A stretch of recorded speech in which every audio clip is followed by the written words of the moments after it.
Obrigada pelo espaço hoje. E é o seguinte, a Spin é um... Está muito estranho esse microfone. A Spin é um evento que tem tantos profissionais quanto amadores, quanto o pessoal curioso que vem aqui. E tem muita gente que vem e fica assim, eu queria trabalhar com jogo, eu queria começar a trabalhar com isso. E como é que eu começo? Muita gente vem responder essa pergunta aqui. E era o que a gente queria saber ano passado também. Então, o que a gente pode falar é, basicamente, comecem. A gente não sabia de nada, a gente não conhecia ninguém da área. Tudo que a gente soube foi, tipo, internet, um pouquinho de livro.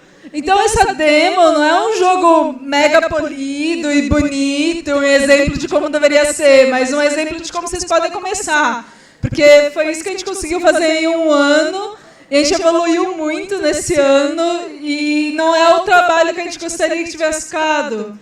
Mas, pelo menos, a gente tinha um bom exemplo para quem quer começar. Então, eu vou passar agora a palavra para o Pinho, e obrigada. Olá, gente. Tá funcionando isso para você? Tá todo mundo ouvindo? Ou tá que nem eu que estou sanduíche, assim? Será que se eu afastar um pouco e falar um pouco mais alto, fica melhor? O pessoal lá embaixo não consegue ouvir nada se eu fizer assim. Acho que eles não conseguem me avisar de qualquer jeito. Bom. Fica mais pertinho. Tá, vamos lá.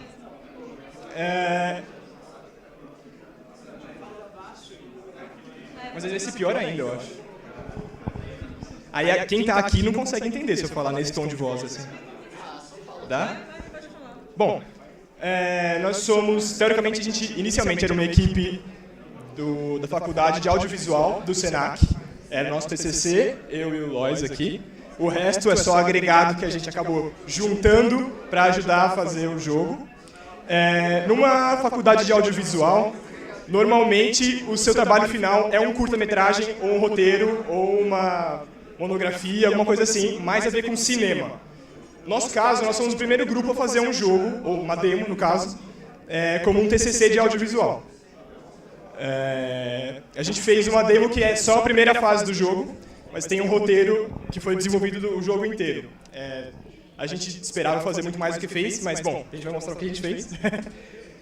Vamos se apresentar? Eu sou o Pinho, podem me chamar de Pinho. Eu fui o game designer do projeto, produtor, roteirista e ajudei um pouco na animação também. Meu nome é Mariana, eu sou diretora de arte e eu fui responsável pela arte das animações, personagens principais e animação também. Eu sou o Diego, eu sou ilustrador. Trabalhei nos concepts desse jogo, os guardas, o chefe e alguns props também, e alguns sprites. Eu sou do Ninho e eu fiz a parte de áudio, na verdade a parte de música apenas, que a parte de áudio e efeitos foi outra pessoa. E eu participei de pré-reuniões na época de concepção da ideia. Somente eu e o Pinho naquela época, eu tinha mais alguém. Era só nós dois, né? A Mari também. E, bom, é isso. Oi, eu sou o Henrique, eu sou um dos atores que dublou o jogo. Eu dublei o personagem Linus. Eu já esqueci. Eu sou o Luiz, também me chamam de Lois. Eu fiz a animação das cutscenes, um pouco de animação de sprite. Codei um pouco de efeitos sonoros, um pouco de game design, um pouquinho de produção, mas aí foi mais o Pinho mesmo. Ok. Hoje em dia a gente se denomina Octopus como time. Mais pra frente a gente vai colocar mais coisas sobre o jogo na página do Facebook, depois eu passo pra vocês darem like lá. Então, vamos lá. Pra dar uma sinopse geral do jogo. O que é? É um jogo... Tá, eu vou falar um pouco mais devagar, então. É um jogo chamado Clockwork. Ele é um jogo 2D de plataforma, /aventura.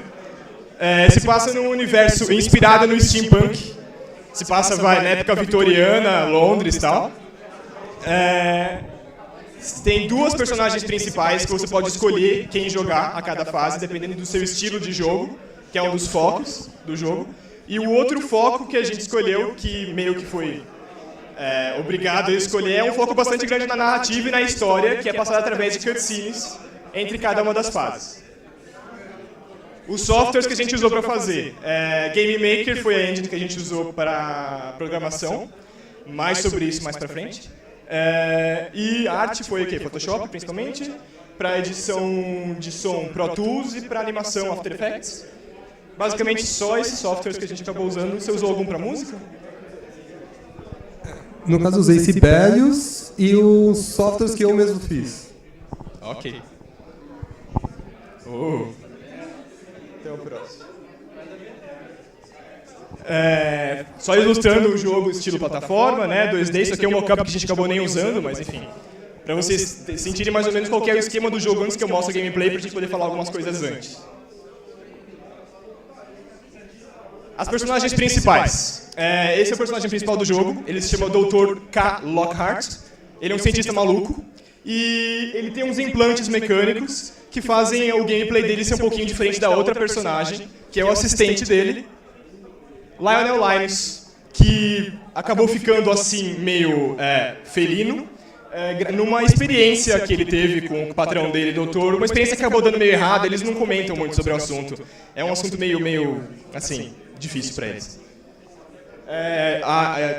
Não falei. Ele é baseado mais na furtividade e na agilidade em relação ao doutor. Então, você é um pouquinho mais porradeiro e atira de longe, e pendura nos lugares e tal, enquanto ele tem que ser um pouco mais furtivo, porque se ele é visto, a galera vai querer matar ele porque ele é um monstro. Pode ser. Beleza, isso é um exemplo de storyboard que a gente usou para mostrar mais ou menos como é que é o processo que a gente usou para as cutscenes. Uma das features do jogo que eu tinha falado antes é o fato de ter cutscenes animadas e dubladas em português e em inglês. Nossos queridos dubladores dublaram nas duas línguas. Por mais que não tenha entrado quase nada que a gente fez, mas a gente vai mostrar. Não só nas duas línguas, mas sincronizadamente. Sincronizadamente. Como esse atraso é difícil. Sincronizadamente, o que foi ótimo no nosso estilo de animação, porque ninguém mexe a boca. Perfeito. Pode dublar em quantas línguas a gente quiser. Próximo. O jogo tem 3 mundos, estilo Mario, tem várias fases em cada mundo. A gente fez uma fase do primeiro mundo, mas cada uma tem umas 5, 6 fases que estão planejadas aqui, mas que não entraram no corte final do TCC, mas que a gente vai fazer mais pra frente, como vamos mostrar. Pode ir. Falando um pouco mais detalhadamente sobre a história do jogo e das personagens, antes da gente passar pro gameplay em si. Falando um pouco mais sobre o doutor e as características dele no gameplay. O objetivo da vida dele, ou seja, o objetivo do jogo, é encontrar o Elixir da Imortalidade. Esse que é o objetivo principal do jogo. Ele tá velho, ele vai morrer, ele tá com um monte de implante biônico para conseguir viver um pouco mais, para conseguir encontrar esse Elixir e viver para sempre. Esse é o objetivo dele. O Linus, ele ficou assim, e de acordo com o patrão dele, se ele conseguir encontrar esse Elixir, eles vão conseguir reverter essa forma bizarra dele para poder voltar a ser humano. Para ele conseguir viver um pouquinho mais e conseguir encontrar esse Elixir que ele quer, ele desenvolveu vários tipos de implantes que ele usa. Um deles é o braço mecânico, que é um grappling hook do jogo, que você atira e pendura e usa isso para matar os inimigos e para alcançar plataformas, etc. E o outro, que é o principal, é um implante que ele fez no próprio coração dele, que é um estilo de um marca-passo. Quando ele pôs isso, ele amarrou o coração dele num relógio e ele faz o coração bater uma vez por segundo apenas. Com essa máquina, ele consegue alcançar uma longevidade maior e um estado em que ele consegue viver mais para conseguir encontrar o elixir que ele quer. Isso aqui são estilos de HUD que a gente colocou o coração. Ele se integra no gameplay como se fosse uma barra de stamina. Se você tá normal, tá batendo uma vez por segundo, beleza, ok. Agora, se ele se estressa, se ele fica bravo, se ele fica triste, se ele fica muito feliz, o coração vai querer bater em outra velocidade isso vai entrar em conflito com o mecanismo, e isso vai fazer com que o mecanismo aperte o coração dele e rasgue o coração dele em 2. Então isso não é muito legal. Normalmente, você não quer que ele rasgue o seu coração em 2. Então, é tipo de uma barra de stamina. Se você corre muito, bate muito, pula e faz muitas ações ao mesmo tempo, essa barra vai aumentando, como se fosse um medidor de pressão. Chega no máximo, explode e você morre. Então, basicamente, a principal diferença entre ele e outro personagem é que você não pode ser porra louca com esse personagem. Você não pode sair correndo e pulando e batendo em todo mundo porque você vai se fuder. Pode passar. Isso aqui é uma outra feature do jogo que é... Essas são as fases de um mapinha comum de jogos. Os personagens têm um dirigível que eles usam para navegar entre cada uma das fases. E esse dirigível serve como se fosse um quartel-general entre cada uma das fases, no estilo dos jogos da BioWare, KOTOR, Mass Effect, Dragon Age, etc.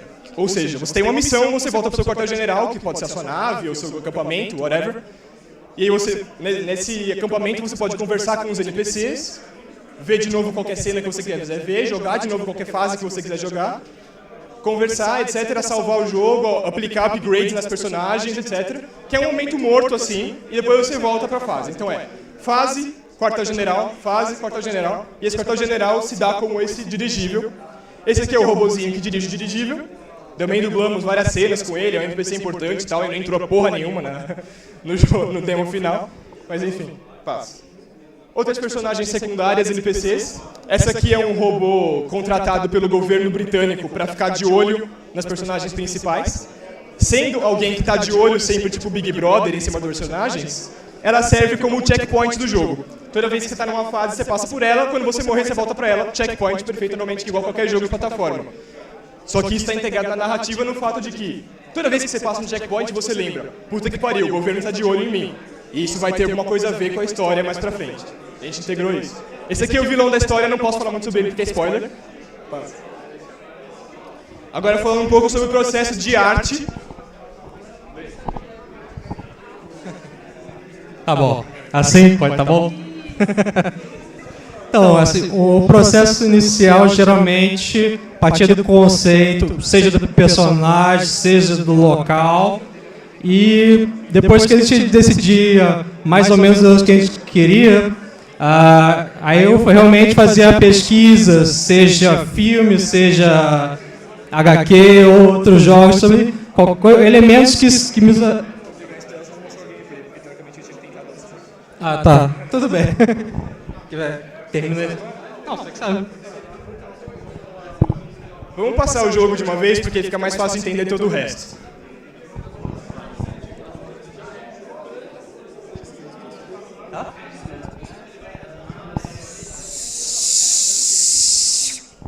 Obrigado.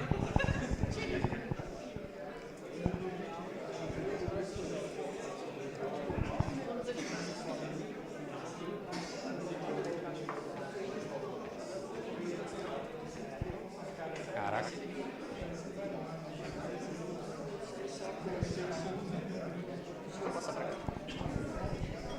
Tô mais feliz agora. Tá bom? Tá. Aquele cantinho tava muito terrível.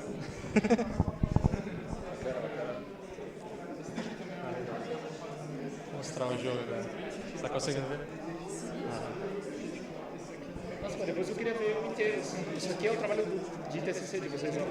Era deles dois. Mas foi o TCC?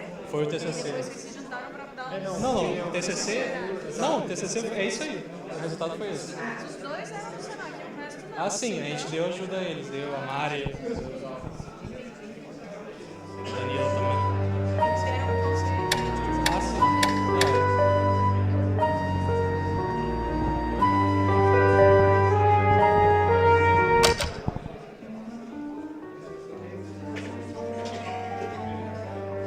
Acredito, Sua Majestade, que o estopim incidente ocorreu na noite de 22 de janeiro de 1872.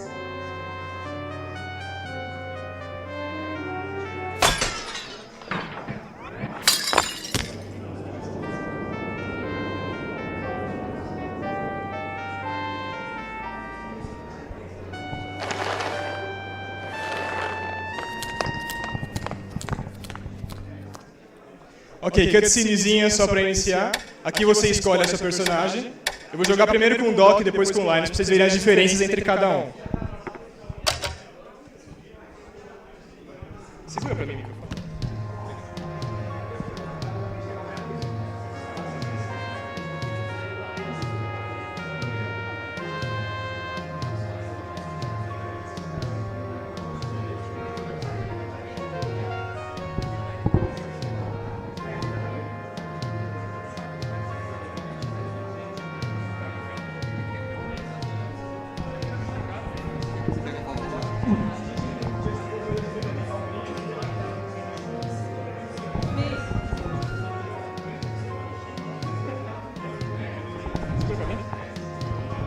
Então, o brilho da TV está muito baixo, então não dá para enxergar muita coisa, então vou ser bem rápido.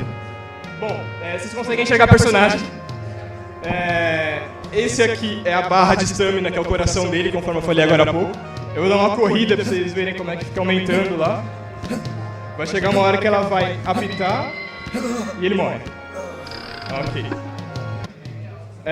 A principal diferença dele da outra personagem, o diferencial dele é esse grappling hook aqui, que é o que ele usa para navegar pelo cenário.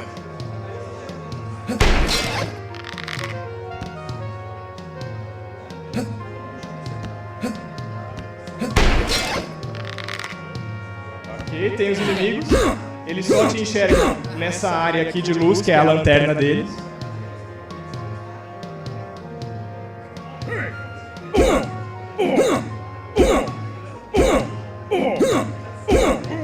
Ok. Quer falar sobre a música? Um detalhe sobre a música é que vocês podem perceber que quando a estamina ele começa a chegar perto de estar morrendo, a música começa a ficar com esse batimento mais rápido e também com a harmonia mais tensa. Ela se adapta à situação do que está acontecendo. Essa batida, ela só existe com esse personagem, porque ela representa esse mecanismo que ele tem no coração. Então, se você corre muito e está com a pressão alta aqui, a batida vai ficando mais. Ok. Sim. Bom, agora vou mostrar outro personagem. Ok, como um gato, ele é mais rápido e ele tem pulo duplo, que é o principal diferencial dele. O problema dele em relação a outra personagem é que a barra de vida dele não existe, é como se fosse Mario. Você leva um hit, você fica pequeno, que no caso dele é arrepiado, você leva outro hit e você morre. O outro personagem tem uma barra de vida bem melhor, então...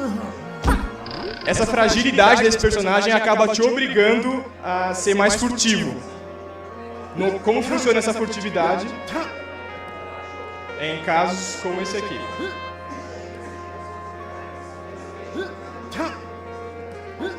Essas estátuas aqui, você se esconde, o inimigo passa furtivo, beleza. Nada demais. Pode falar sobre a dublagem, Henrique.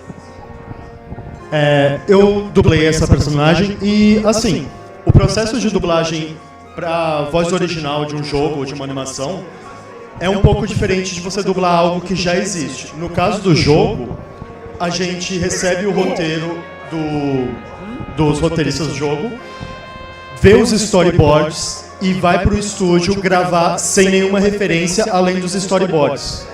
Então a gente tem muita liberdade para criar a cena e os animadores animam em cima do trabalho de voz que a gente faz. E depois, eventualmente, caso eles não fiquem satisfeitos com alguma coisa que tenha acontecido na dublagem, a gente volta para o estúdio para regravar depois de ter animado a cena.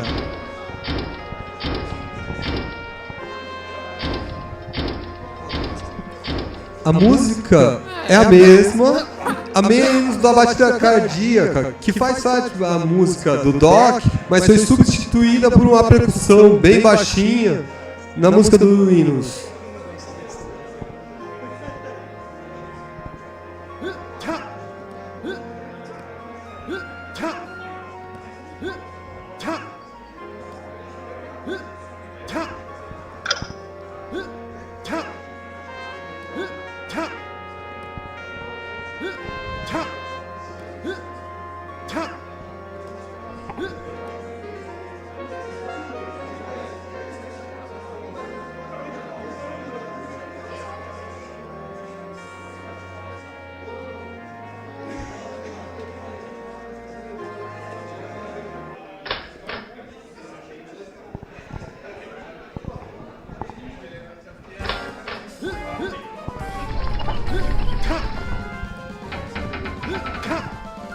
A gente criou aquela antessala mais para preparar para você enfrentar o chefe.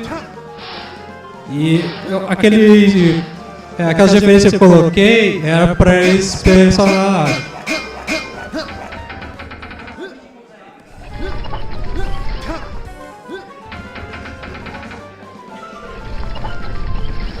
Aquele esquema de jogo 2D, você tem que analisar os movimentos do chefe para saber a melhor hora para atacar. Aí, como sempre tem, o chefe, quando está com pouca vida, ele começa a piscar e ficar mais forte. Com certeza.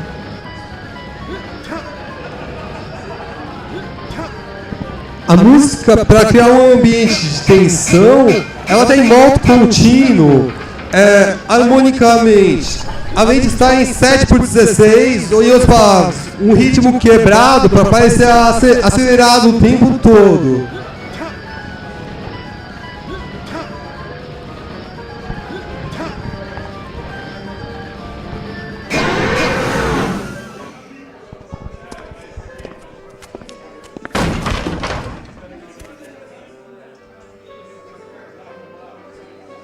Tirem as máscaras.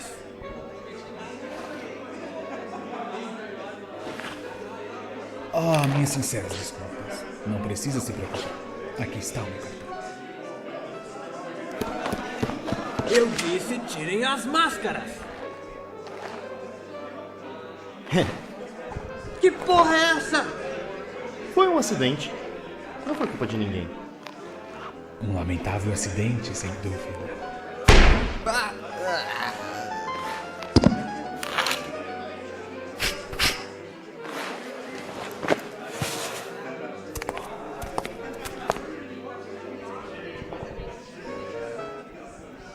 Olá, doutor.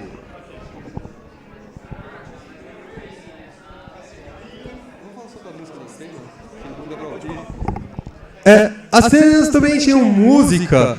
Eu mesmo tive dificuldade de ouvir agora. Eu peço para que vocês vejam, a demo tá online. Assim vocês podem até ver a jogabilidade e tudo mais, a influência do que foi dito, mas as duas cenas, as cenas que mostraram, elas também têm uma música que acompanha a fala. E foi até por isso que eu falei da sincronia antes, que as músicas foram sincronizadas com a fala. Essas referências eu peguei para fazer o chefe, então peguei coisas que tivessem a ver com temas steampunk, essa parte de metal, caldeira, aquele trilho, a frente do trem, mecanismos antigos, e a ideia era pegar o máximo de conhecimento disso possível para eu começar a rabiscar, fazer algumas silhuetas para ver como ele ia funcionar com os personagens, até a gente chega naquele processo que eu enumero algumas silhuetas, aí eu passo para o pessoal para ver qual que é melhor, até facilita para ver, às vezes, gostei da arma do terceiro com a roda do 10, assim. E aí, a partir daí a gente vai tentando afunilar isso para chegar no resultado final. Outra que eu fiz para um dos guardas também, mesmo esquema. Procura o elemento que ele vai usar, nesse caso o lampião, aí pega o que puder de referência e tentar buscar roupas que se adequem à temática também. Até aqui não tem mais processo, mas aí já o conceito final. Eu também, isso do guarda médio, o mesmo esquema. Aqui a gente bolou uma ideia para, se ele for um pouco mais forte que o fraco, ele tivesse com um cacetete e fosse ao mesmo tempo a lanterna dele, para ele ir marchando e iluminando o caminho. E esse era para o seu guarda forte. Acabou que aqui na gameplay a gente pulou ele e mostrou os ataques dele, que ele usa um ataque de eletricidade, né, para mobilizar quem fosse invadir o museu. E tipo, um ataque que no Linus provavelmente matava ele com um hit só. Aí é o mesmo esquema. Agora, voltando sobre o fato da gente ser bem noob nessa arte de game developing, quando a gente começou o TCC, a gente não sabia absolutamente nada sobre fazer games. Então a gente foi aprendendo conforme a gente foi fazendo. Assim tá melhor? Beleza? Ok. Então, a gente inicialmente estava pensando em fazer uma animação bem nos moldes tradicional para os sprites. Então a Mari, coitada, ia vir aqui e ia desenhar 68 quadros diferentes para o carinha andar e pular e sei lá, qualquer coisa assim. Depois de muito quebrar a cabeça e passar muito tempo se ferrando para fazer esses desenhos, a gente pensou, e se a gente dividir ele em vários pedaços diferentes, ela desenha uma vez cada pedaço, em cada ângulo que a gente for precisar, e aí passa no Photoshop para algum estagiário aqui, e lá e montar em todos os movimentos que eu preciso, todos os quadros, porque isso terceiriza o trabalho, vira uma linha de produção e funciona melhor.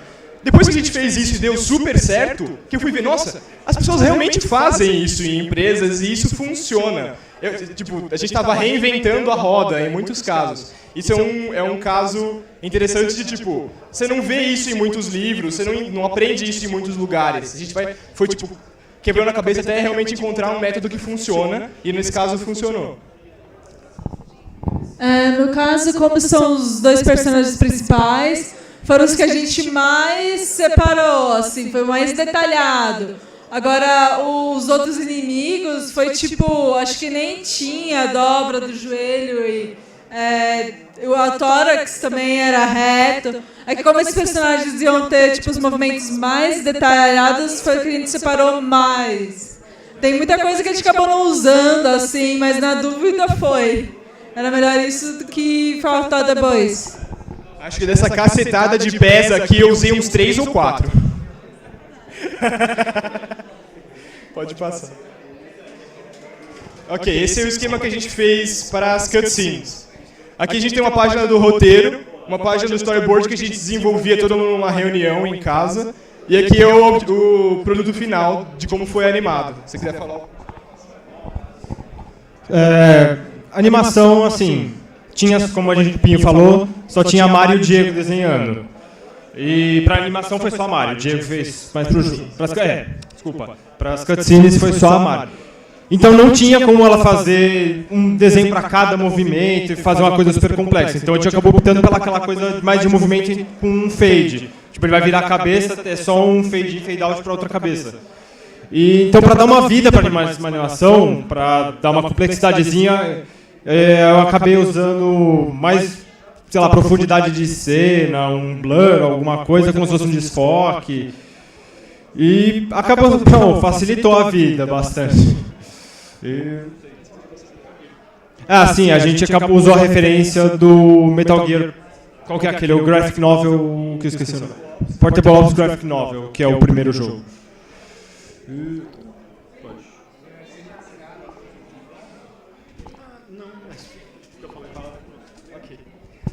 Agora, terminando, a gente vai passar para uma parte post-mortem, assim, falando do que deu certo, que a gente considera que deu certo e o que a gente considera que não deu certo nessa empreitada.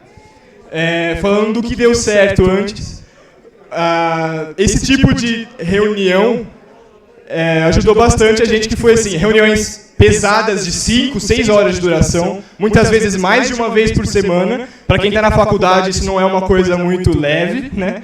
E a gente acabava encontrando várias maneiras de se divertir enquanto fazia, porque senão não rolava de jeito nenhum. Isso é uma coisa muito importante.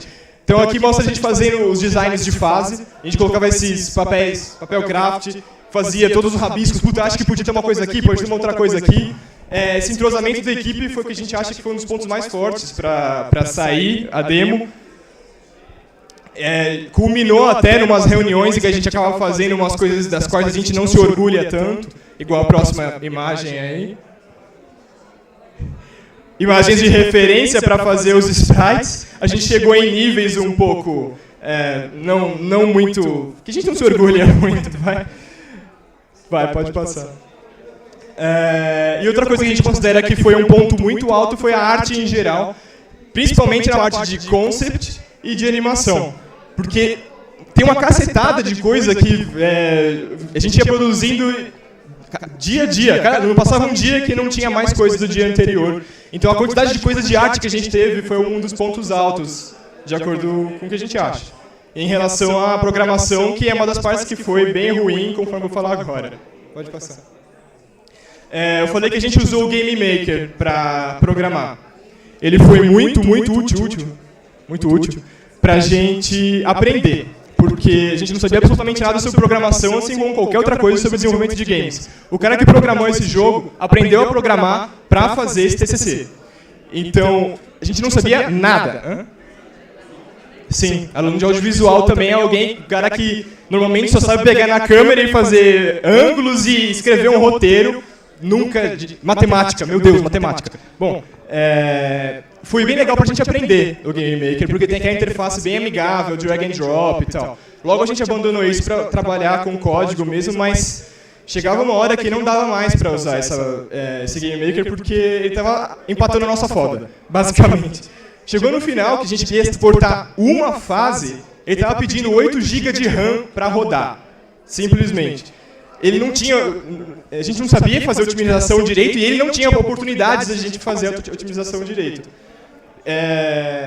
Para rodar cutscene, foi difícil pra caralho. A gente conseguia encontrar um formato de vídeo que finalmente conseguisse rodar com som e fazer os sons funcionarem na hora certa, que sempre cagava. Chegou uma hora que a gente não queria trocar uma plataforma de lugar, porque isso aqui não está funcionando aqui, eu quero pôr ele pra cá. Tinha que tirar tudo que a gente tinha, inclusive o background, e reimportar tudo para colocar o negócio do outro lado, para arrastar isso aqui daqui para cá. Quando a gente começou a usar Unity mais para o final do ano, a gente ficou maravilhado. Meu Deus, eu posso clicar e eu posso arrastar isso para cá e ele vai. É incrível, meu Deus. Bom, agora que a Unity tem esse suporte 2D mais bonitinho, a gente quer migrar para ela o mais rápido possível para conseguir continuar a produção do jogo, porque senão não dava conta.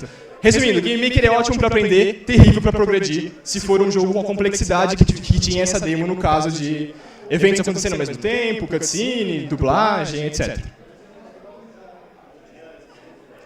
Última coisa que a gente acha que não deu certo realmente foi um pouco de cagaço da nossa parte, sendo assim, noobs, como eu falei, aprendendo conforme e tal, para fazer uma coisa, pirar um pouco mais. A gente queria fazer um jogo de plataforma, legal. Vocês viram que na fase não tem nenhum buraco. Como assim não tem nenhum buraco num jogo de plataforma? Ah, mas a fase se passa num museu. Como vai ter um buraco no meio do museu? Meu, foda-se, é um jogo. Às vezes a gente tem que largar um pouco esse negócio de realismo, que não é um museu, não pode ter buracos no meio da fase. Mas o jogo é um jogo, não é um filme, não é uma animação. Pessoas de audiovisual, né? A gente tem que aprender a dar mais valor para a jogabilidade em primeiro lugar em relação à narrativa. Isso é uma coisa, tipo, a principal lição que a gente aprendeu, que eu quero realmente passar para todo mundo aqui, que assim, é uma coisa que acho que todo mundo tem que ter em mente antes de começar a fazer qualquer coisa, que é monte o seu gameplay e faça ele ser divertido pra caralho antes de fazer qualquer outra coisa. Antes de você ter uma arte, você faça cubinhos e quadradinhos pulando num espaço em branco, mas faça isso ser divertido antes de passar para qualquer outra coisa. A gente fez o caminho contrário e não dá muito certo em muitos casos. A gente inventou a história inteira antes de pensar em qualquer fase. Eu tenho um roteiro de 50 páginas, que é bem legal, modéstia à parte, que não funciona às vezes com as fases. A gente tem que ficar encaixando o gameplay para servir a história, sendo que encaixar a história para servir ao gameplay é muito mais fácil, normalmente. Só compara que isso é o British Museum em Londres, o Museu de Londres, e isso aqui é a fase. Tá igual, praticamente. A gente chegou num nível de piração de fazer o trajeto deles no Google Maps, do museu até a próxima fase, para saber como eram os prédios, para a gente reproduzir os prédios na fase, sabe? Tipo, chegou num nível que a gente, pelo menos a gente soube onde parar, assim, tipo, não, calma. Precisa ter uns buracos no meio do nada aí pro jogo funcionar, porque senão vai ficar, tipo, bonito e não serve pra nada. Enfim. É isso. Alguém quer falar mais alguma coisa? Alguém quer perguntar alguma coisa? Desculpa, acho que eu já passei o tempo muito. Perguntas, por favor. Ninguém? Palmas, por favor. Ah, futuro. Ok, muito. Ótima pergunta. Gente, ele tá um pouquinho nervoso, tá? Desculpa. A gente quer continuar a produzir o jogo, as outras 19 fases que a gente tem além dessa. Sim, são 20, teoricamente. A gente quer passar para Unity, que é agora tem um jeito 2D muito melhor, a gente vai conseguir fazer, arrastar as plataformas, ótimo. O nosso programador pulou fora, então a gente está procurando um que manje bastante de Unity. Se alguém se interessar, pode falar com a gente. A gente já está conversando com o pessoal aí, vendo se a gente consegue continuar. Quando a gente alcançar um nível um pouquinho melhor, do tipo, pelo menos fechar o primeiro mundo, a gente quer fazer um trailer bonitinho, uma demo bonitinho melhor do que essa, com mais funções, tal coisa que nem tem aí, para poder lançar um Kickstarter, para ver se a gente consegue terminar, fazer até o final, certo? Mas do jeito que está agora, a gente não se sente confortável para lançar um Kickstarter, porque não tem material suficiente, eu acho. E programador, já falei. É isso. Mais alguma dúvida? Sim, por favor.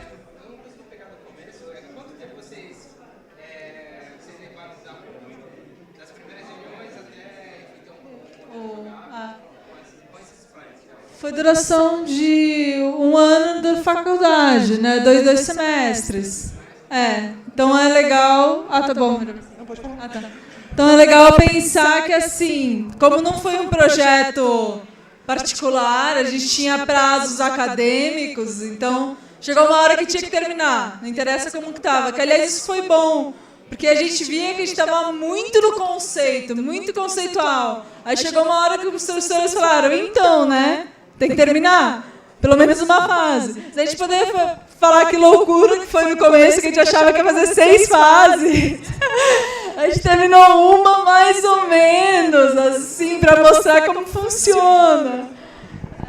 A gente gravou 10 cenas na dublagem. A galera gravou em 2 línguas. 10 cenas. Quantas falas suas entraram na demo? Uma. Não, e storyboard também. Quantas cenas a gente tem? A gente tem cenas em storyboard. Entrou 2. Tipo, minúsculas. Então... mas foi muito legal aprender a organizar o nosso tempo. Também tem vezes que a gente fez reuniões de 1 semana. A gente estava muito atrasado no final, então a gente passava 1 semana juntos, um dormindo na casa do outro.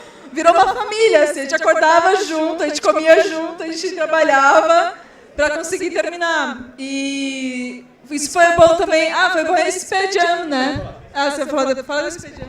A gente inventou esse estilo de reunião, estilo Jam, por causa da SP Jam, que a gente foi na SP Jam. Foi ótimo pra gente realmente saber que a gente consegue terminar alguma coisa. Vamos lá, a gente consegue terminar. E aí, tipo, a gente emendou a SP Jam com mais 1 semana seguinte, dormindo todo mundo numa casa do outro, pra ver se conseguia sair alguma coisa. E a gente olhava e falava, tipo, olhava pra trás no domingo, morto, assim, tipo, catatônico. A hora que a gente conseguia levantar a cabeça e olhar pra tela do monitor, a gente falava, eu fiz mais nessa semana do que eu fiz nos 2 últimos meses inteiros. Então isso é uma coisa muito, muito legal. Jams funcionam muito bem. Façam mais. Façam muitas. Porque eu vou dizer na parte da arte, assim, que pra mim nunca nada estava bom. Então, ter prazo e ter tido esse Jam foi um negócio de desapego, sabe? Então esse negócio também do seu primeiro jogo, ele não vai sair como você quer. Dificilmente, a não ser que você seja um gênio. Existem exceções. Mas não vai sair como você quer. Então, esse negócio de desapego, tipo, chegou uma hora que tem que terminar, a arte está assim, o jogo está assim, vamos partir para o próximo, é o que a gente aprendeu na SP Jam e com esses prazos acadêmicos também. Mais alguma pergunta? Não? A gente tem Facebook, chama Octopus. Pode entrar lá, a gente está colocando coisas do projeto e outras coisas que a gente está fazendo agora também. A gente está trabalhando em outros jogos, então, se você puder entrar lá, eu posso também escrever para você. Ela tem uma pergunta. Deixa eu falar. O link é OctoplusDev, Facebook/OctoplusDev. Em todo caso, a gente pede para o pessoal colocar na Spin lá no vídeo do YouTube e colocar na descrição.